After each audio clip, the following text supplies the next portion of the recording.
It's all about Kawhi. And now that laugh seems even more intriguing. Make retirement. Dwayne Wade is in China. and I guess some people may have forgotten he was in the NBA 3 months ago. I mean, come on, Chris. If you're this dude, how are you trying Dwayne Wade? That's why they put the 3 dribble rule in. Right? You can't beat your guy in 3 dribbles. Give it up, bro. Come on.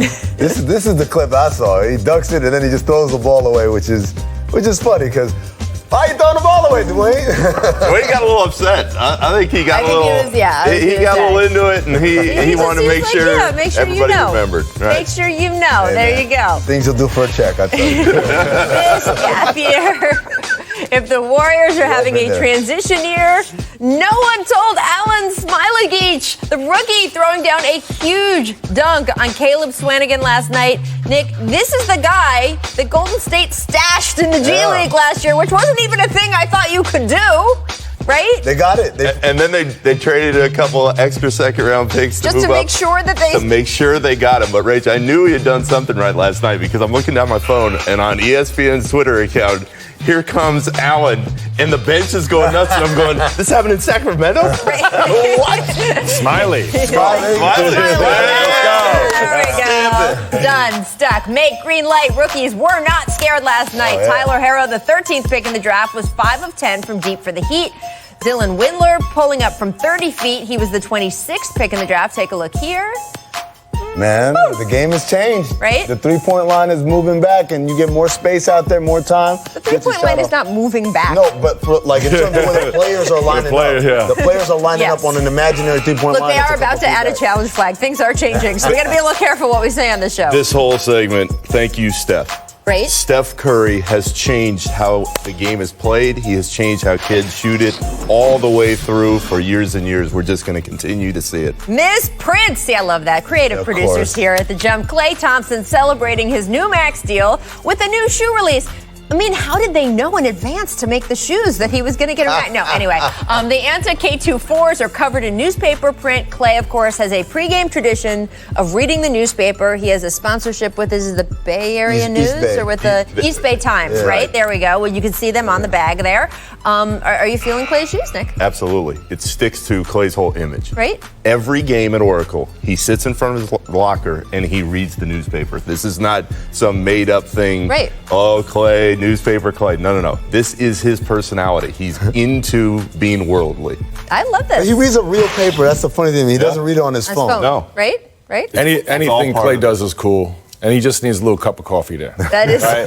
And jump on the subway, you get your coffee, your bagel, and your newspaper. Exactly. I don't know if you can do all of that in San Francisco, and the coffee is like $8, but yes, absolutely. It's not quite the same as New York. If it's pizza, it's worth it. Oh, he definitely can afford it now. Moving on to an ex-Warrior, ex-teammate of Klay's, Kevin Durant. A recent piece for The Undefeated, Kendrick Perkins speaking to our Mark Spears about his former teammate, saying, quote, "It was just time for him to leave Golden State. They were taking him for granted." Chris, you are all around that organization. Do you think this is true?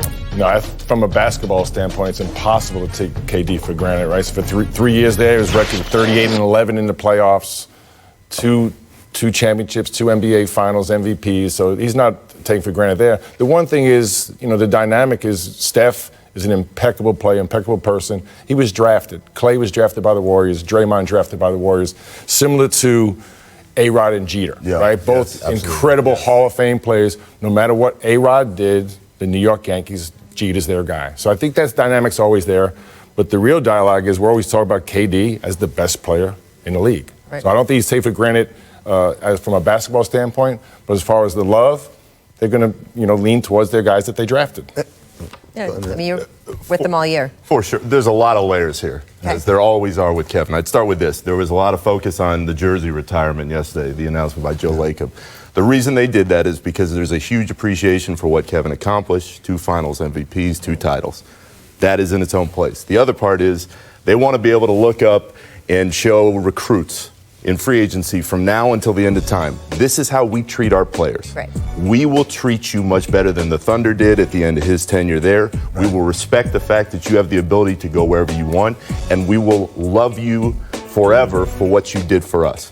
But secondly, and this goes back to exactly what Mully was saying, I was around all year this past season. Not once did I feel like they didn't respect him, didn't appreciate him.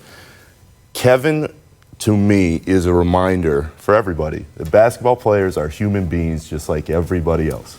And Kevin was looking for fulfillment and validation from all over the place. And his teammates respect the hell out of him for what he accomplished. And from my perspective as a media person, there is not a more accessible superstar in the league. If you want to talk about the game, he loved it. I loved being around him, just having casual conversations, but he was always looking for something more. And the saddest part to me on a human level is I'm not sure where he's going to find it. And you talk to people in the organization, and that was always their fear. They knew for a long time that he was probably going to leave. And everybody would kind of look around and go, is he really going to be happier somewhere else? And so I hope he finds whatever it is that he's seeking over time. But there's a lot of doubt internally that will be the case. Nick, you bring up a great point, because I think about it organizationally, what could they have done more? Mm-hmm. They didn't. They did everything they could have within their power to make him feel happy. I know I've been in a situation in Phoenix where we had a player who was unhappy about how he was perceived around the league. And so we pumped the media people and said, hey, you got to write a nice story. But at the end of the day, they're going to perceive you how they perceive you now. It's a different era now. We're not talking about how media people are writing about you. He's talking about being upset that John 654 on Twitter doesn't like him, or that, Harry too real to be true or whatever on Instagram doesn't like him.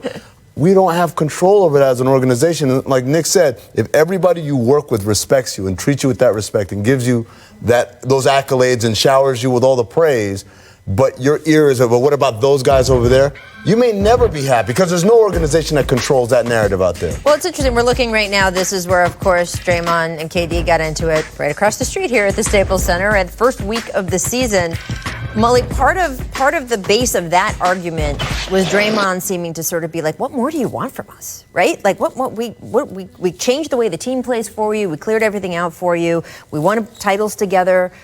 Dude, like, why are you still testing us? What more do you want? How does that play out within a team and players when, as these guys say, those guys all really respected KD, but if he was still looking for more, and I was not in the locker room with him, so I don't know. If that's part of the factor there, how does it affect the other teammates as the season goes on? Yeah, I think a big factor here, and I heard you, Nick, talk about towards the end of the playoffs, was the emotional grind that you go through. And Steve referencing, the group, Steph, Clay, and Draymond and Iguodala went 5 years to the finals, right? And KD 3. So that emotional roller coaster and all the different things you go through, it wears on you. Even if you love each other, it's just a lot of time spent. You add in the injury, right? So there's a lot of emotional things that go through. And sometimes you get to a point where you just think you need a change. We could all probably sit here and from a basketball standpoint, it's not a better fit, but there are other factors. Like you said, sometimes the personal feelings and emotions come into play more than the actual stuff we're looking on the basketball floor. Well, now they're all moving on, and the Warriors have D'Angelo Russell coming in as part of that sign and trade. I mean, we've been talking the past couple of days about the basketball fit between these guys. How much do Steph and D'Angelo really fit together as a backcourt, especially defensively?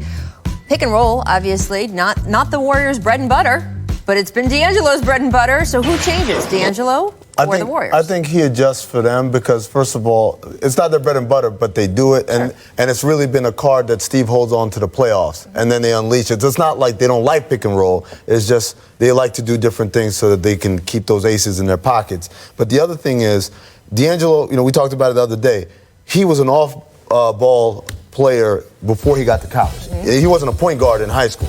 He got to Ohio State, played point guard that 1 year, gets drafted by the Lakers, and then on the Lakers played on and off ball, and then with Brooklyn played on and off ball. Spencer Dinwiddie handled a lot. Karis LeVert handled a lot. So the idea that him playing off ball, moving without the ball is kind of a foreign concept. I don't buy it. I think he fits in perfectly offensively. You said it. The big issue is defensively. They lost their 3 best perimeter defenders. Durant is gone, Iguodala is gone, and Clay is gone at least half the year. And they replaced him with a guy who, let's be honest, he's not a defensive guy. That's a big issue that they're going to have to address over the coming months. Yeah. I think offensively he'll be fine. Yeah. He can play the point, get Steph off the ball quite a bit. He can really run the pick and roll. He's got a nice step back. He's going to score points. So they got the next best player available for nothing. Somehow Bob Myers did a great job getting the next best talent. Defensively, he has the size, right, to play the 2 guard who are the best to get Steph off the other best offensive player.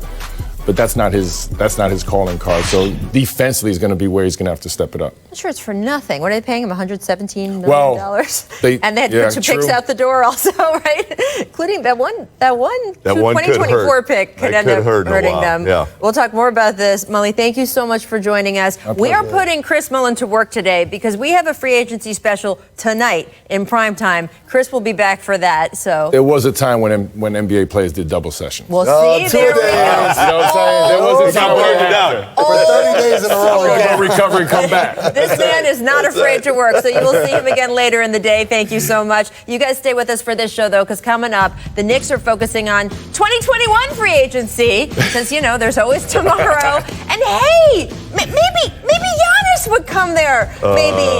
Can we get Stephen A's face back?